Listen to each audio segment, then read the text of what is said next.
આ જગન્નાથ યાત્રા આજે પણ આટલી જ પૂરા જોશની અંદર ઇસ્કોન પૂરા વિશ્વની અંદર દરેક શહેરમાં દરેક સિટીની અંદર અત્યારે થતી હોય છે. શું એ ડેઇલી લાઈફની અંદર અથવા તો મોડર્ન લાઈફની અંદર શું મેસેજ આપવા માંગે છે?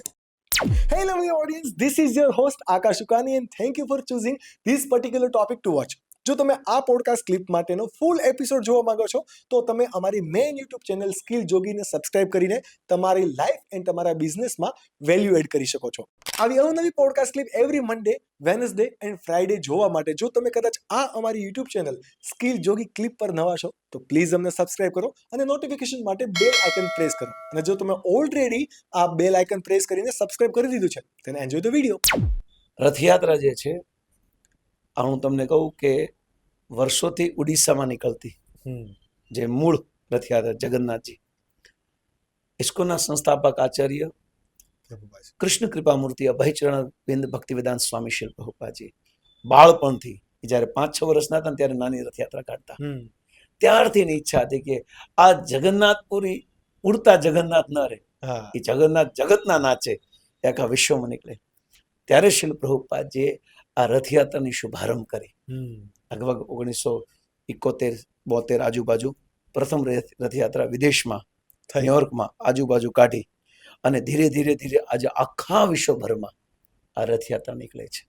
શિલ પ્રભુપાદજીએ જે જગન્નાથ ઉડતા સીમિત હતા, પણ આ સાધુએ ભગવાને ઓર બ્રોડ કરી દીધા. આખી દુનિયામાં હરેક લોકો જગન્નાથના દર્શન કરીને આ પતિત પાવન જે જગન્નાથજી છે, આપણી જેવા જે લોકો ભગવાનના દર્શન કરવા જે પૂરી નથી જઈ શકતા, એ જ ભગવાનના સ્વરૂપના દર્શન ઘરે બેઠા બેઠા, ઘણા તો ઘરે બેઠા બેઠા દર્શન થાય છે. કેવા દયાળુ ભગવાન વિચાર!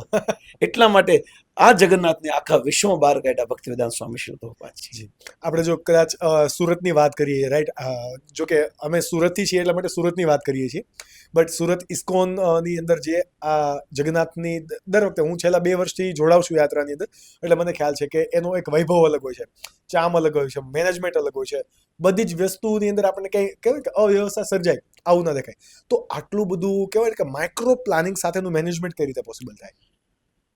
આ રથયાત્રા પહેલા 3 મહિના પહેલા આખું બધા આયોજન થવા મળે છે અને 3 મહિના પહેલા બધી નાની નાની મિટિંગો થવા મળે છે. નાની વસ્તુનું ધ્યાન રાખવામાં આવે છે. એકદમ એ પણ ધ્યાન રાખવામાં આવે છે જ્યારે જગન્નાથ રથયાત્રા નીકળે તો રથયાત્રા જ્યારે નીકળે ત્યારે જે પ્રતિષ્ઠિત વ્યક્તિઓ સુરતના એ પહેલા ઝાડુથી સાફ કરે છે. આ પરંપરા છે ઉડીસામાં કે જ્યારે જગન્નાથ રથયાત્રા નીકળે ત્યારે એના રાજા સૌથી પહેલા ઝાડુ કરે છે. એટલા માટે અહીંયા પણ આપણી પરંપરા પણ અહીંયા હોય છે કે આપણા જે સુરત શહેરના જે મેયરશ્રી જે છે, પ્રથમ નાગરિક, એમના હાથેથી સૌથી પહેલા ઝાડુથી જગન્નાથના રથ સાફ કરવામાં આવે છે. તો આ પૂર્વ તૈયારી હોય છે. જેમ ભગવાનના સ્નાન યાત્રાથી માંડીને આ તૈયારી હોય છે કે ભગવાનનો રસ્તો ચેક કરવાનો છે, ત્યાં આમ તેમ ન હોય. કારણ કે માની લો કે આપણા ભારત દેશના પ્રધાનમંત્રી રસ્તા ઉપર આવતા હોય તો કેવી બધી કેવું બધું હોય છે. હવે આ તો આખી દુનિયાનો પ્રધાનમંત્રી આવે છે, આખા બ્રહ્માંડ અધિપતિ આવે છે, તો કેવી તૈયારી હોવી જોઈએ.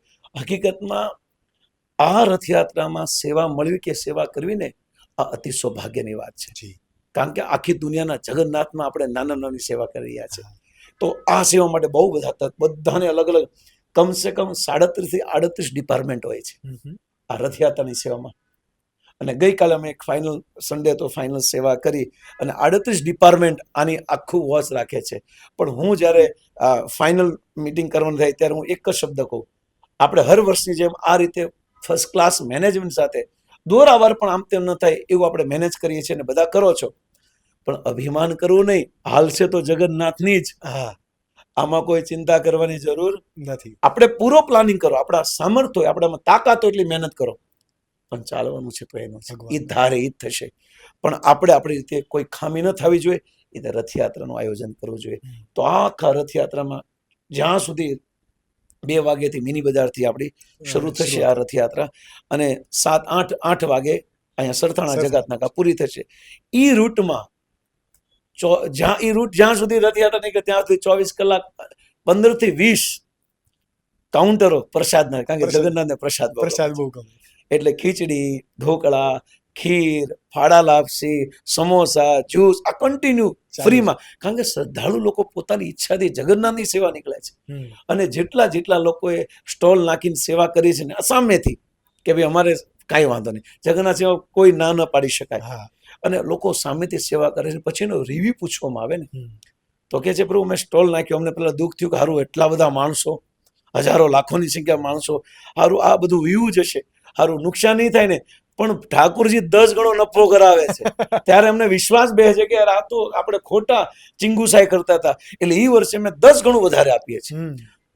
આ દુનિયાના લોકો આપણા ઋણ ચૂકી જશે, પણ જગન્નાથ ઋણ નહીં ચૂકે. નહીં ચૂકે ક્યારે. નાની પણ સેવા એ જગન્નાથજી પોતાના માઇન્ડમાં રાખશે અને 1000 ગણી કરીને એને પાછી લાવશે. દુનિયાના લોકો પોતાને ઋણ રાખે છે, ભગવાન ક્યારે કોઈનું ઋણ રાખતા નથી. તો આ રીતે બધા સેવામાં લાગેલા હોય છે અને ખૂબ આનંદથી સિક્યોરિટી અને આપણા પોલીસ અધિકારો, આપણા જે પણ વિસ્તારના જે કર્મચારીઓ છે, પીઆઈ સાહેબ છે, આ બધાનું ખૂબ એટેન્શન હોય છે અને ખૂબ તન મનથી સેવામાં હોય છે. એટલે અમને ઓર સરળ પડે છે.